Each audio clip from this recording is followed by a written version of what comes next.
నమస్తే, welcome to Andhraprabha. Telangana రాష్ట్ర assembly budget సమావేశాలు ఈ నెల 12న ప్రారంభం కానున్నాయి. అసెంబ్లీ సమావేశాలకు బీఆర్ఎస్ అధ్యక్షుడు, ప్రధాన ప్రతిపక్ష నేత, మాజీ సీఎం కేసీఆర్ హాజరు కానున్నారు. బడ్జెట్ సమావేశాలకు హాజరు కావాలని కేసీఆర్ నిర్ణయం తీసుకున్నట్లుగా తెలియవస్తోంది. ఈ నేపథ్యంలో బీఆర్ఎస్ శాసనసభాపక్ష సమావేశాన్ని నిర్వహించనున్నారు. కేసీఆర్ అధ్యక్షతన తెలంగాణ భవన్లో మంగళవారం మధ్యాహ్నం 1 గంటకు సమావేశం జరగనుంది. అసెంబ్లీలో అనుసరించాల్సిన వ్యూహంపై ఎమ్మెల్యేలకు ఆయన దిశానిర్దేశం చేయనున్నారు. కాంగ్రెస్ ప్రభుత్వానికి తగినంత సమయం ఇచ్చామని ఆయన అన్నారు.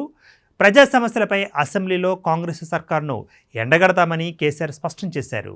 కాగా 12వ తేదీ నుంచి 27వ తేదీ వరకు అసెంబ్లీ బడ్జెట్ సమావేశాలు జరగనున్నట్లుగా తెలియవస్తున్న సమాచారం. బుధవారం అసెంబ్లీ బడ్జెట్ సమావేశాలు ప్రారంభం కాగానే గవర్నర్ ఉభయ సభలను ఉద్దేశించి ప్రసంగిస్తారు. ఇక మరుసటి రోజు 2 సభలలో గవర్నర్ ప్రసంగానికి ధన్యవాదాలు తెలియజేస్తూ తీర్మానాలు ప్రవేశపెట్టి ఆమోదం తెలియజేస్తారు. అయితే బడ్జెట్ ఏ రోజు ప్రవేశపెడతారు, పద్దులపై ఎన్ని రోజులు చర్చిస్తారు అనే అంశాలపై స్పష్టత కొరబడింది.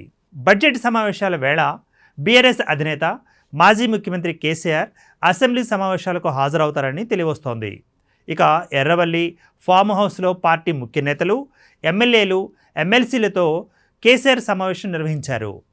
పార్టీ సంస్థాగత నిర్మాణంతో పాటుగా తాజాగా ఎమ్మెల్సీకి సంబంధించిన అభ్యర్థి ఎంపిక, ఏప్రిల్ 27న బీఆర్ఎస్ పార్టీ ఆవిర్భావ దినోత్సవం, అలాగే బడ్జెట్ సమావేశాలపై కూడా చర్చించారు. బీఆర్ఎస్ ఆవిర్భావ దినోత్సవాన్ని కేసీఆర్ ప్రతిష్టాత్మకంగా తీసుకోవడం జరిగింది. మరోవైపు ఎమ్మెల్యేల ఎమ్మెల్సీ అభ్యర్థి ఎంపికపై సమావేశంలో చర్చకు వచ్చింది. 2 స్థానాలలో అభ్యర్థులను నిలబెట్టేలా కేసీఆర్ ప్లాన్ చేసినట్లుగా తెలియవస్తోంది. అలాగే పార్టీ ఫిరాయించిన ఎమ్మెల్యేలను వెనక్కి తిరిగి రప్పించేలా కేసీఆర్ ప్రయత్నాలు చేస్తున్నట్లుగా తెలుస్తోంది. ఎమ్మెల్సీ ఎన్నికలలో మద్దతు కూడగట్టుకునేలా బీఆర్ఎస్ ప్రణాళికలు సిద్ధం చేసుకుంటోంది. అలాగే బీఆర్ఎస్ పార్టీ ఆవిర్భవించి ఏప్రిల్ 27 నాటికి 24 సంవత్సరాలు పూర్తి చేసుకొని 25వ సంవత్సరంలో అడుగుపెట్టబోతోంది. దీంతో సిల్వర్ జూబ్లీ పేరుతో భారీ బహిరంగ సభను నిర్వహించాలని కేసీఆర్ ప్లాన్ చేస్తున్నారు. ఇందులో భాగంగానే హైదరాబాద్ లేదా వరంగల్లో బహిరంగ సభ నిర్వహించాలని ఆయన ఆలోచిస్తున్నట్లుగా సమాచారం. అలాగే ఏప్రిల్ 10న బీఆర్ఎస్ ప్రతినిధుల సభ హైదరాబాద్ వేదికగా జరుగుతుందని గతంలో కేటీఆర్ ప్రకటించారు. గత 10 ఏళ్లుగా పార్టీ అధికారంలో ఉన్నప్పటికీ బీఆర్ఎస్ సంస్థాగతంగా అంత బలంగా లేదనే అభిప్రాయాలు వ్యక్తమవుతున్నాయి.